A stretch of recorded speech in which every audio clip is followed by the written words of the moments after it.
Kemudian dibaca Al-Baqarah juga, Ar-Raqib juga, Asy-Syahid juga, Inna anzalna Nabiyyah juga. Lalu ulang yang dia Al-Baqarah, Allah Maha Baik ini. Ar-Raqib, Allah Maha mengawasi hamba. Asy-Syahid, Allah Maha menyaksikan hamba. Juga. Jiran itu boleh. Dia kumpul nenek, mak, ayah. Dia mau dia lagi. Kakak ibu kubik gadi. Kalian ada baca Inna anzalna Nabiyyah juga. Yang ada tim kumpul di pulau 3 benda. Al-Baqarah, Ar-Raqib, Asy-Syahid, Inna anzalna juga.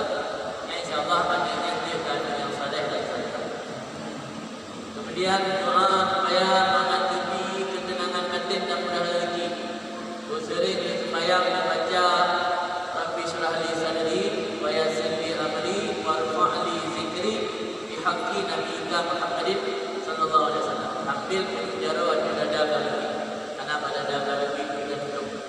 Sembahyang dia baca yang biasa, baca Rabbi penjara Rabbi syrah li sadri wa yassir li amri warfa' li zikri. Warfa' li zikri, angkat ya Allah bagi sebutan di haqqi nabiyyika Muhammad dengan kebenaran Nabi Muhammad sallallahu alaihi wasallam dari bangga baca. Kalian amalan supaya asal rumah damai bekaru lakon rumah bekaru dengan jatuhan bekaru adil manusia bekaru pada dalam rumah dibaca yang berdiri untuk wallahu ahad.